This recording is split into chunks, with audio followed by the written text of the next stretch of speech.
night we go through the same thing that you want to say it for another. I can't hold you on.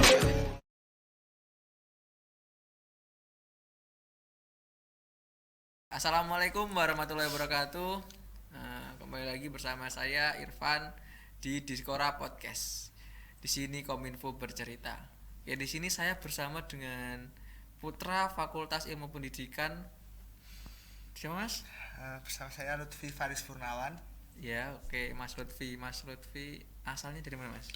Kebetulan saya asalnya dari Banjarnegara, lebih tepatnya dari Desa Kasinuman, Kecamatan Kalibening, Kabupaten Banjarnegara. Oh, Kalibening. Bentar, Mas. Banjarnegara itu Jawa Tengah di mananya, Mas? Kalau Banjarnegara itu di antara dua kabupaten, itu ada di antara Wonosobo dan Kabupaten Pekalongan. Oh, di tengah-tengah berarti? Iya, di tengah-tengah. Oke. Mungkin kalau Banjarnegara teman-teman semuanya jarang tahu ya, tapi kalau misal aku bilang Diang, pasti lebih umum, semua orang lebih tahu, lebih kenal gitu sih paling. Oh, Dieng. Bukannya Dieng itu Wonosobo ya, Mas? Sebenarnya kalau Diang itu terletak di perbatasan antara Wonosobo dan juga Banjarnegara. Jadi sebagian ikut Banjarnegara dan sebagian ikut Wonosobo. Kalau festival kemarin itu diadain ya di mana? Kalau festival kemarin itu diadakan oleh Banjarnegara, Mas, karena sebagian besar wilayahnya itu masuknya ke Banjarnegara. Oh, oke, baru tahu saya soalnya. Oke.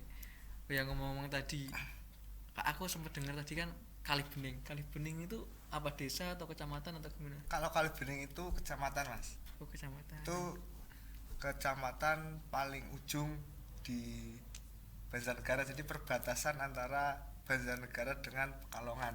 Jadi okay. sangat dekat sama Pekalongan. Oke, soalnya saya kan nggak dari Jawa, saya kan dari luar Jawa. Yeah. Di Sumsel. Nah, di Sumsel ini juga, di daerah saya itu ada desa itu namanya Kalibening.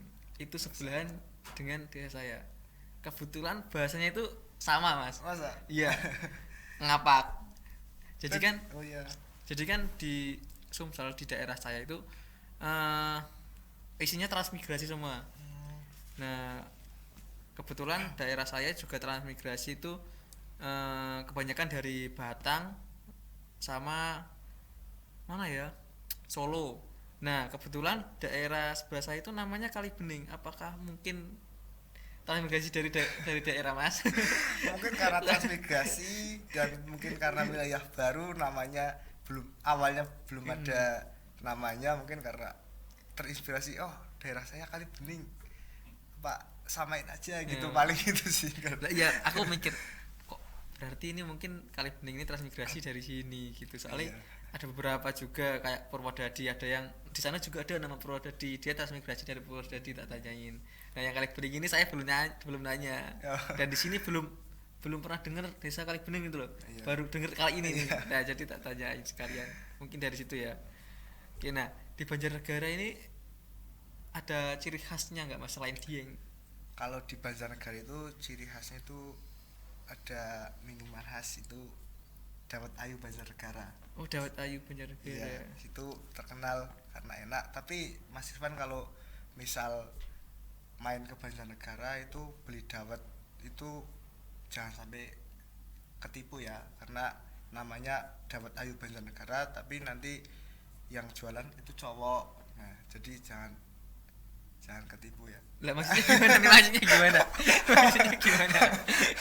Kan namanya kan Dawet Ayu, tapi yang jualan cowok. Banyak orang ketipu itu. Ketipunya di mana? Ketipunya karena yang jualan cowok. Enggak Kan ayu berarti. kalau ayu kan harus perempuan. Tak kirain ketipu harganya mahal atau gimana kualitasnya. Banyak orang ketipu. Dawet Ayu kan di sini juga ada nih, Mas. Iya. Yang di Semarang.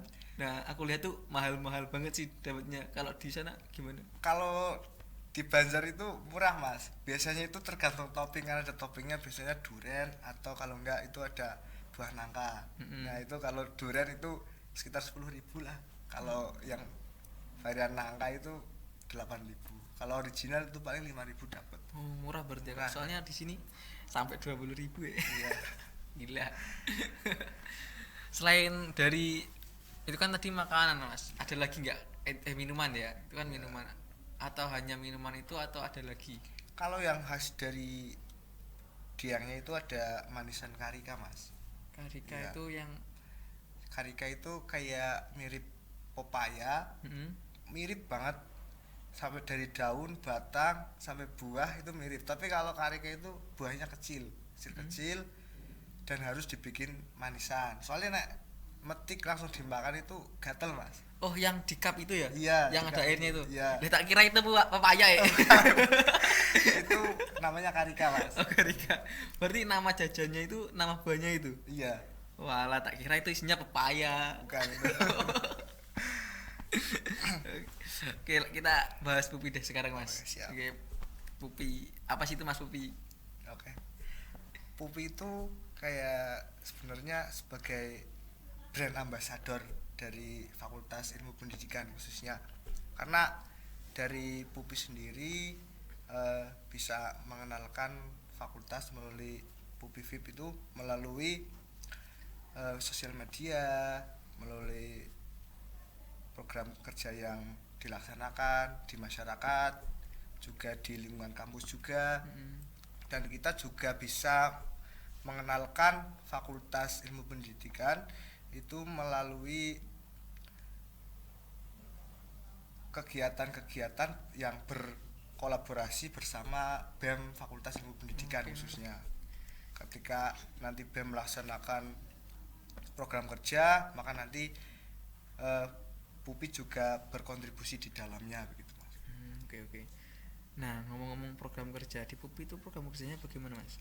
Kalau di Pupi sendiri program kerjanya lebih ke branding ya, branding pengenalan begitu. Kalau di Pupi sendiri itu namun juga ada salah satu program pada saat itu collab bersama Pupika di kampus kan ada lah. Itu kita open donasi Mas, open donasi pada saat itu ada bencana di Jawa Timur tuh kabupaten apa ya Mas, lupa saya, aku lali Mas. Pokoknya salah satu kecamatan di Ya, Jawa Timur ya. di Jawa Timur itu ada gempa kalau nggak salah. Nah di situ kami melaksanakan open donasi, jadi kami menarik di lampu merah dan juga pada saat itu di Tugu Muda dan juga di Kota Lama. Nah kita juga tidak hanya Pupi saja, tapi ada dari Pupi Matematika dan juga dari manajemen. Cuman 3 itu sama kampus. Ya, dan ada banyak lagi Atau tapi saya duta-duta kurang, gitu. duta-duta seukris lah intinya. Oke, Mas. Di situ kan kita bisa membantu saudara-saudara kita yang sedang mengalami kesusahan dan juga bisa mengenalkan oh itu siapa sih yang benar sih, ternyata dari Pupi VIP gitu. Kalau dari Pupi kan Pupi enggak satu nih Mas. Ya. Ada berapa? 3 ya? Ada 3 pasang. 3 pasang. Ya. Lah untuk ada terbentuk kepengurusan nggak di Pupi itu? Kalau di Pupi sendiri tetap ada di dalam suatu organisasi. Ini Pupi pun saya ibaratkan sebagai organisasi ya. Itu tetap ada susunan organisasinya. Jadi ada ketua, ada wakil, terus ada sekretaris, bendahara, dan juga satu di bidang kominfo. Karena kita kan juga mengelola sosial media. Nah di situ tugas dari kominfo adalah untuk mengelola atau mengedit dan lain-lain.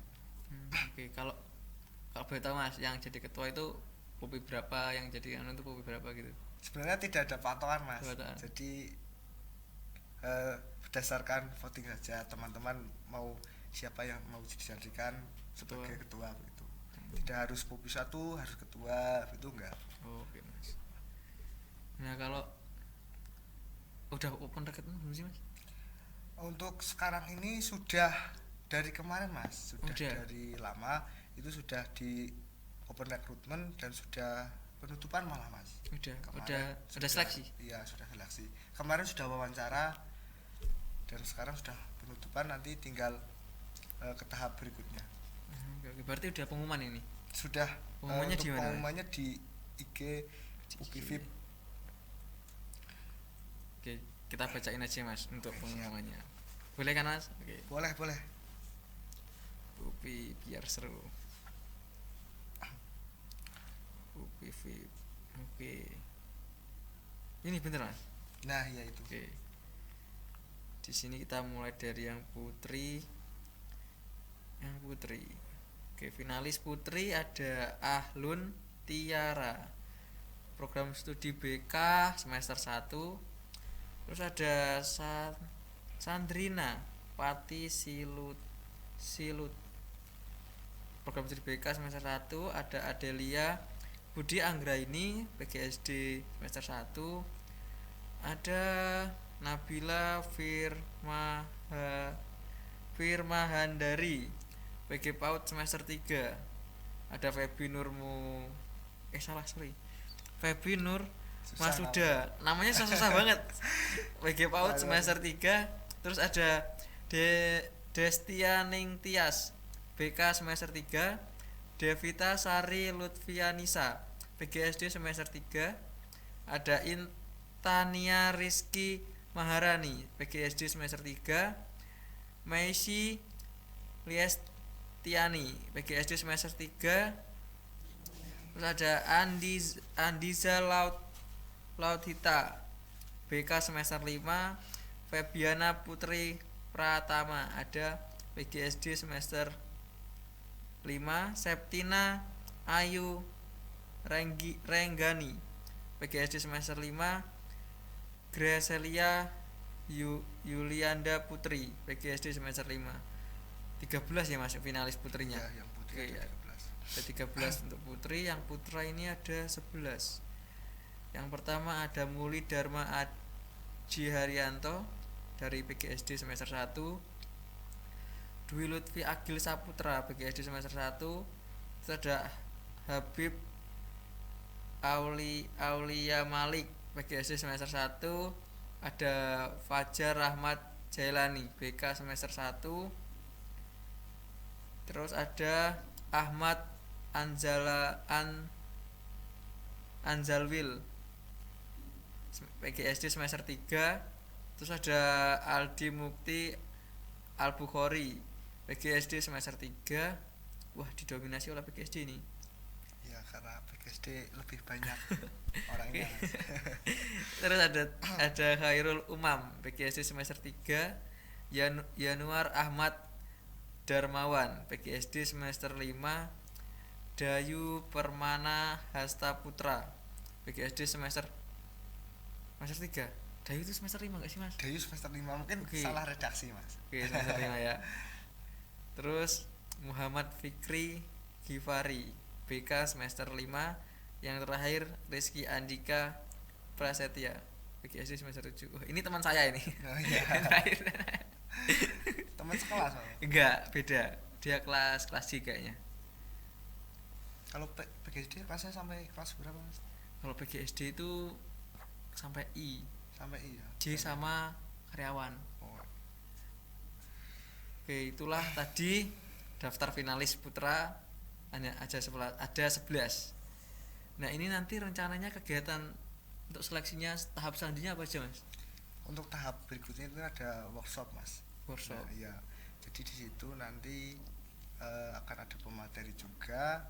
Di situ akan memberikan materi tentang attitude, tentang bagaimana berpenampilan yang baik dan juga bagaimana berdandan dengan baik dan memiliki public speaking yang baik juga, dan masih banyak lagi ya. Jadi kenapa ada attitude juga, karena untuk apa sih ketika seorang terpilih karena cantik doang tapi attitude-nya nggak ada. Nah itu kan percuma. Jadi untuk UPVIP itu yang dipilih ada yang cantik, ganteng juga kalau yang cowok, terus memiliki wawasan yang luas dan juga memiliki attitude yang baik gitu. Jadi Oke. balance Mas. Iya, benar. Nah, itu rencananya workshopnya kapan, Mas? Untuk workshopnya nanti di tanggal 15 15 ini ya 15 November. November. Kira-kira untuk pematerinya siapa, Mas? Ada Untuk bocoran? pematerinya intinya nanti beliau Surprise. itu surprise lah. Oke. Beliau intinya nanti orang yang sangat luar biasa, memiliki wawasan yang tinggi dan juga memiliki skill di bidang publik lah, di modeling. Oke, oke.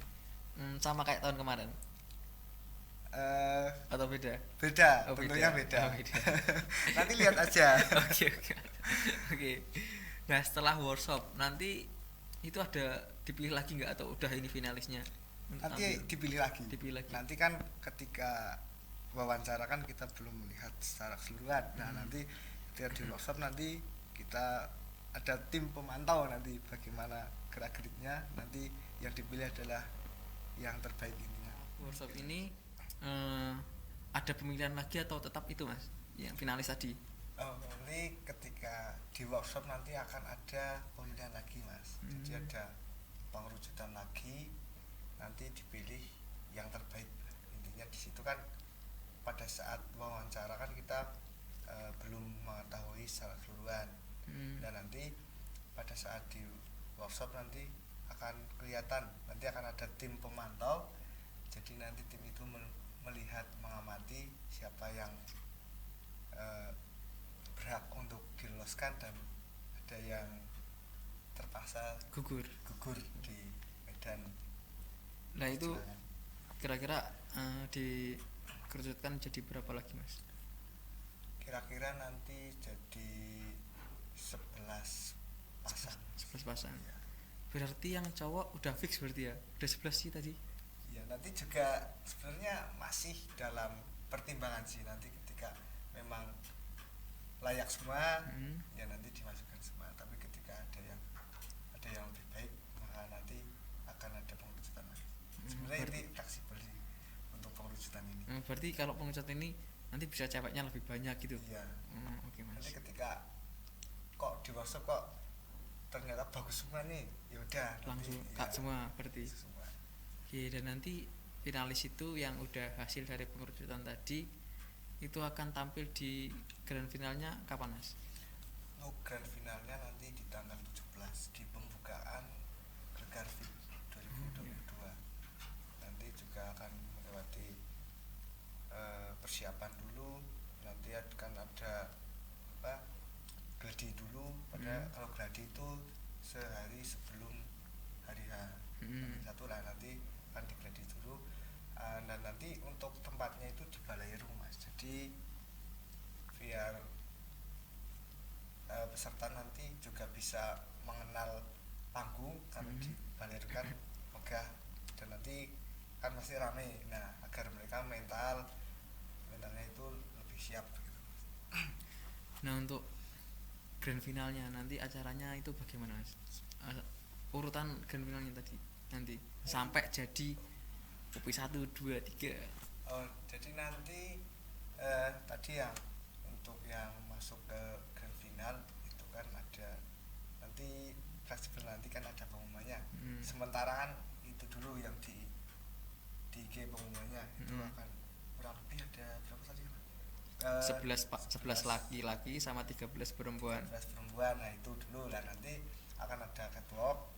Dan juga nanti akan ada namanya di pertanyaan dari Dewan juri. Nah, nanti di situ akan disaring, akan mengerucut, jadi nanti akan masuk 8 dulu, 8 besar. Setelah itu mengerucut menjadi juara 1 dan 3. Berarti setelah finalis terus 8 besar Ya. langsung pemilihan 1, 2, 3 gitu. Oke, Mas. Nah, setelah jadi pupi, benefitnya apa, Mas? Untuk jadi pupi sendiri benefitnya sebenarnya banyak Mas. Yang pertama, kita jadi bangga sama kedua orang tua karena jadi salah satu mahasiswa yang bisa dikatakan brand ambassadornya lah. terpilih lah, Terpilih. jadi Oke. yang terbaik Ya. di FIP salah satunya gitu kan. Dan ya sedikit terkenal lah di lingkungan FIP gitu lah, karena nanti kan akan kita di FIP nanti kan ada foto-foto, dan biasanya itu disebar di pamflet-pamflet, terutama di IG FIP, nanti di pamflet di brosur dari FIP untuk promosi keluar gitu kan, dan lebih dikenal oleh dosen juga. Jadi nanti dosen-dosen juga tahu tentang oh ini si A si B jadi juga, Iya. nanti lebih mengenal lah gitulah. Terus nanti juga pada saat menjadi pemenang juga nanti akan mendapatkan uang pembinaan, sertifikat, dan juga hadiah. Oke. Untuk hadiah nominalnya nanti dirahasiakan. Masih dirahasiakan. Puluhan juta enggak, Mas? 2 digit.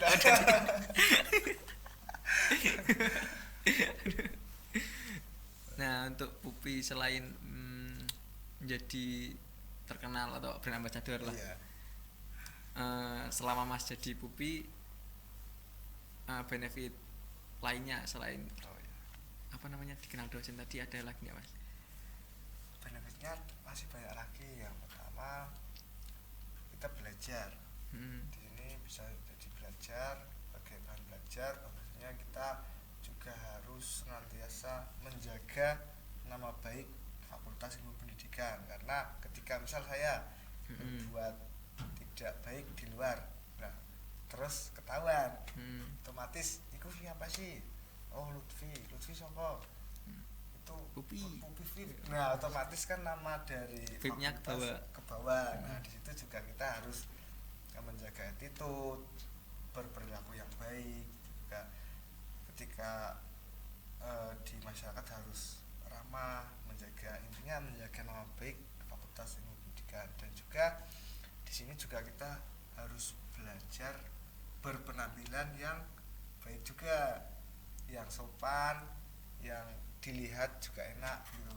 Jadi contoh lah ya, Mas. Contoh bagi mahasiswa yang lain. Ketika misal saya penampilannya acak-adul, ini rambutnya semiran maksudnya, semiran misal, terus celananya robek-robek, mungkin kan itu siapa sih? Itu Pupi Vip, masa Pupi Vip gitu sih gitu kan, juga gak enak gitu loh. Mungkin itu. Aku mau tanya nih, Mas, selain di Pupi Vip ada organisasi lain nggak, Mas? Yang saya ikuti, ya kebetulan saya aktif di eksekutif di BEM Universitas PGRI Semarang. BEM UI, Mas. Iya. Oke. Boleh tahu di kementerian apa, Mas? Atau PH nih? Oh, alhamdulillah saya diamanai teman-teman untuk menjadi menteri Kementerian Dalam Negeri, Mas. Kemendagri. Iya, di Kemendagri. Cara ngatur waktunya gimana, Mas? Di dua, satunya di Pupi, satunya di Badan Eksekutif. Oh ya. Untuk cara memanage waktunya sendiri sebenarnya pertama adalah jangan menunda pekerjaan dulu. Okay. Ketika ada satu pekerjaan maka langsung dikerjakan pada saat itu juga. Jadi untuk pekerjaan-pekerjaan lain itu tidak menumpuk. Terus lebih memprioritaskan mana pekerjaan yang penting dan urgent dulu.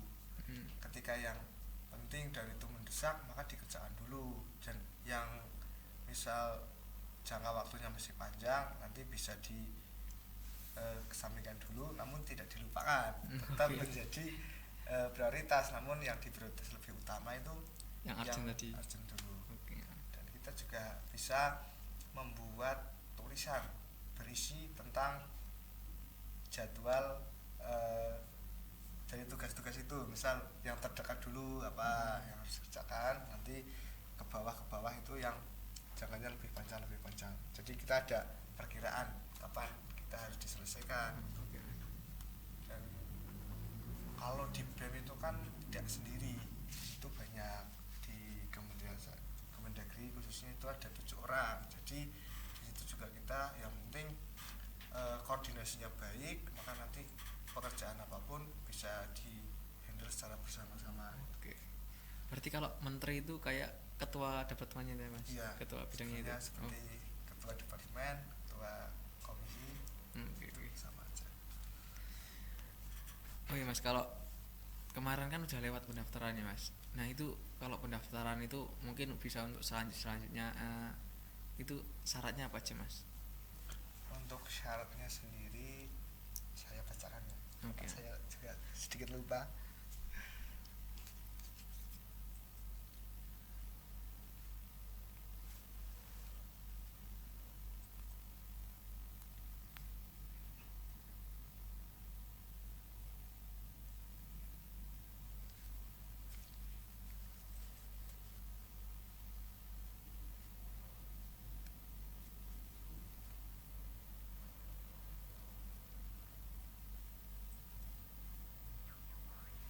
Untuk syaratnya sendiri, mahasiswa aktif di lingkup Fakultas Ilmu Pendidikan ada 3 prodi, BK, PGSD, dan BK PAUD.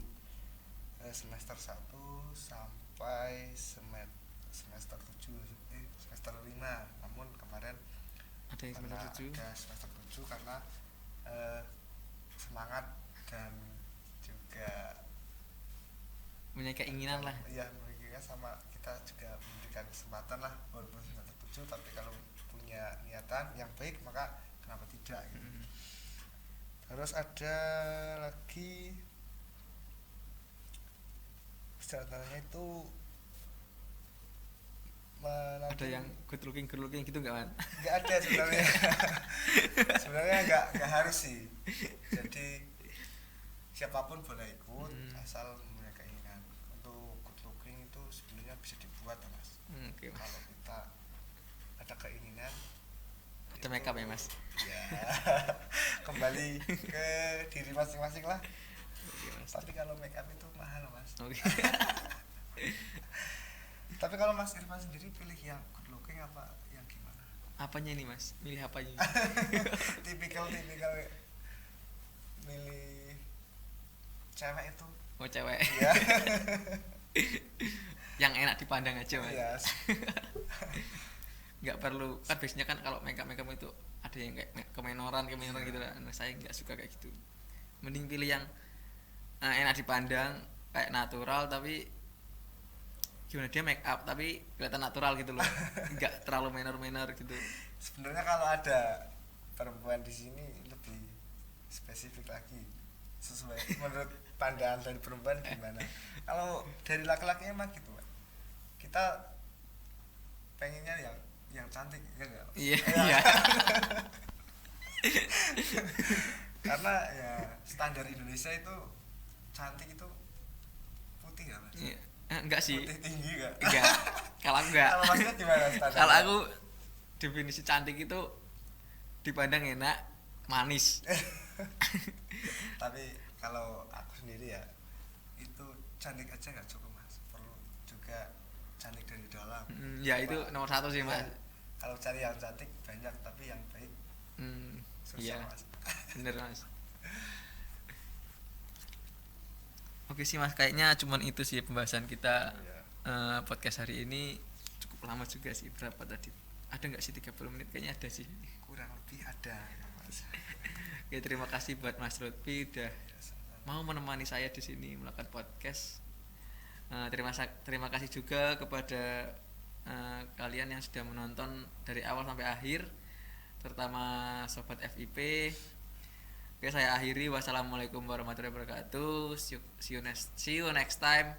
Bye bye.